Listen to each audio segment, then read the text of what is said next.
High guys welcome back to my new vlog. म चाहिँ भर्खरै उठ्दैछु होइन, भर्खर उठेर फ्रेस भएर बस्दैछु। जुटी अफिस त बिदामा त ढिलै उठ्ने बानी भइसक्यो क्या मेरो पनि। उठ्दा उठ्दा ढिला हुन्छ, 12 बजिसक्यो यार। हिजो बेलुका पनि कति 10-11 बजीतिर सुतेको थिएँ होइन, अहिले त उठ्दा 12 बजिसक्यो। उठ्न पनि जाडोमा पनि अझ उठ्नु पनि मन लाग्दैन, सुतिराख्नु मन लाग्छ। के गर्नु त, सुत्दै सुत्दै फेरि यस्तो दुख्ने क्या शरीर होइन, बिहान उठ्न पनि नसक्ने, अनि फेरि सुतिराख्यो भने पनि शरीर यस्तो ढाड पछाडि जस्तो दुख्ने क्या पछाडि साइडमा होइन। त्यही हो, म त्यहाँ भर्खरै उठेर बसेको छु। अब चाहिँ अब त्यही कामै के छ र मेरो खाना बनाउनु पर्ने छ। अब खाना बनाउनु छ, आज खानामा चाहिँ आज मासु खानु भने सोचिरहेको छु होइन। आज सन्डे मासु खानु पर्ला सोचिरहेको छु। मासु फ्रोजनमा थियो होइन, अनि फ्रोजनबाट बाहिर निकालेर राखेको छु। अब म एकछिनमा मासु पनि बनाउनु पर्ने छ। भात चाहिँ बसाल्न राखिसकेको छु, मैले किन राइस कुकरमा बनाउँछु नि त भात, अनि राइस कुकरमा हालिदिएपछि त आफै पाकिहाल्छ। अनि त्यो रेडी गरेर राइस कुकरमा हालिदिइसकेको छु। अब मेरो काम चाहिँ मासु बनाउने, अनि मासु बनाउँछु। घाम लाग्यो जस्तो देखेको छु है मैले, साह्रै घाम लागेको छ।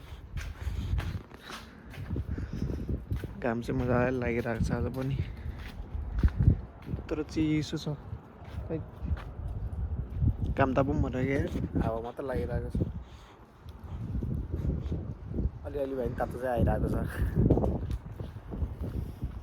पछाडिपट्टि फर्केर तातो भएर जान्छ। घाम मात्र लाउनु नि होइन, घाम लागेपछि फेरि त्यसो हावा पनि लाग्नै पर्ने अरे फेरि। एकछिन त तातो हुन्छ कि भनेको, तातो चाहिँ तातो आइरहेको छैन। तातो चाहिँ घाम चाहिँ तातो छैन, हावा मात्र लागिरहेको छ, चिसो हावा।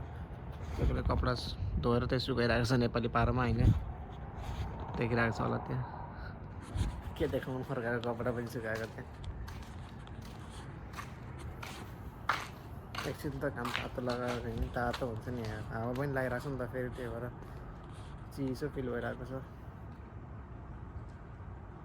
तर अलिअलि पनि आनन्द चाहिँ आइरहेको छ घाम ताप्न। त्यही पनि तातो चाहिँ अलिअलि तातो चाहिँ भइरहेको छ। बाहिर यसो घाम त ताप्नु पाउनु पऱ्यो नि यार, कति भयो घाम पनि नतापेको यार। नेपालमा आउँदाखेरि फेरि घाम ताप्ने जाडोमा बाहिर मस्त गुन्द्री बिछाएर बसिन्थ्यो होइन। यहाँ चाहिँ अब के गुन्द्री बिछाउनु, घाम लाग्यो पनि हावा लागिरहेको छ चिसो। हात टिटाइसक्यो मेरो फोन समात्दै हात गोजीमा छ होइन। म चाहिँ अहिले लन्ड्री गर्न आएको थिएँ है, कपडाहरू चाहिँ ड्रायरमा हालिसकेको छु मैले, धोइसकेको थिएँ। अनि वासरमा हालेर सकेर अहिले चाहिँ लन्ड्री त्यो ड्रायरमा हालेको छु। र पैसा पनि बढाएको रहेछ अहिले त फेरि होइन। लास्ट मन्थ आउँदाखेरि मैले हरेक एक महिनामा धोइरहेको हुन्छु त्यो कपडा मैले, अनि लास्ट मन्थै धोएको थिएँ मैले कपडा।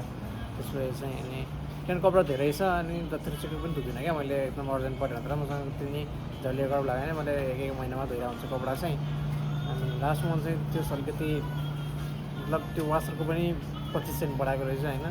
अनि ड्रायरको चाहिँ यति नै छ, ड्रायरमा चाहिँ पैसा चाहिँ बढाएको छैन, अनि वासरमा चाहिँ बढाएको रहेछ पैसा चाहिँ। किनभने खै चाँचै बढाइरहेको छ यहाँ पनि पैसा किन हो होइन। तर त्योभन्दा पहिला पनि बढाएको थियो लास्ट मन्थमा आउँदाखेरि, अनि अहिले पनि बढाएको छ। यो अन्त कपडा म ड्रायरमा हालेछु, कति 24 मिनट देखाइरहेको छ। यत्रो धेरै छ यार यहाँ होइन। अब यो सब यो यत्रो धेरै छ, यत्रोबाट कति पैसा आउँछ, यहाँबाट पनि यति धेरै छ ड्रायर वासरहरू होइन। अझ यतापट्टि पनि छ वासर, यहाँ पनि छ, यत्रो धेरै छ होइन। त्यही पनि बढिरहेको छ क्या पैसा। यहाँ चाहिँ अर्को कुरा के ठिक भन्दाखेरि होइन, यो हरेक ठाउँमा चाहिँ यो फायर एक्सटिङ्ग्विसर राखेको हुन्छ क्या, घरदेखि लिएर होइन, अपार्टमेन्टदेखि लिएर अब बाहिर होस्, के कलेजतिर होस् या कतै होस् होइन, हरेक ठाउँमा चाहिँ एउटा न एउटा एक्सटिङ्ग्विसर राखेको हुन्छ। एउटा नत्र स्पेसिफिक ठाउँमा चाहिँ त्यही अनुसार क्वान्टिटी अनुसार राखेको हुन्छ क्या। त्यो चाहिँ अलिकति राम्रो कुरा, किनभने इमर्जेन्सी चाहिँ पनि पर्छ नि त। अनि आगो लाग्यो यताउति केही भयो भने त्यो त काम लाग्छ नि त। त्यही भएर यो चाहिँ रिक्वायरमेन्ट नै हुन्छ यहाँ चाहिँ होइन, राख्नको लागि फायर एक्सटिङ्ग्विसर होइन।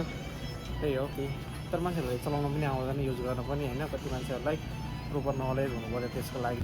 लन्ड्री गरेर आउँदै रात पऱ्यो, चिसो भयो, धेरै थियो नि त कपडा। अनि एक महिनादेखिको जम्मा हुन्छ मेरो कपडा, अनि चिसो सुरु भयो फेरि बेलुकामा। कपडा धेरै भएपछि होइन, अनि एकैचोटि जम्मा हुन्छ नि त, त्यो लिएर आउँदाखेरि। अनि 5 मिनटको ड्राइभमा छ होइन, तर फेरि त्यही पनि नजिकै छ, त्यति टाढा पनि छैन। अहिले चाहिँ 11 जतिको 10 बजे होइन। अहिले चाहिँ म यहाँ पास्ता बनाएको छु, यहाँ पास्ता खान लागेको छु। यो अब म यो खान्छु अनि आजको भ्लग पनि म एन्ड गर्छु। यदि हजुरलाई मन पऱ्यो भने चाहिँ लाइक सेयर कमेन्ट सब्सक्राइब गरिदिनु होला। आज बिहानदेखि नै बाहिर बाहिर भयो होइन। अनि अब I'll see you guys in next vlog. If you guys like this vlog, please like, share, comment, subscribe है। अनि I'll see you guys in next vlog. Thank you guys for watching. Bye bye. When the night feels endless and shadows call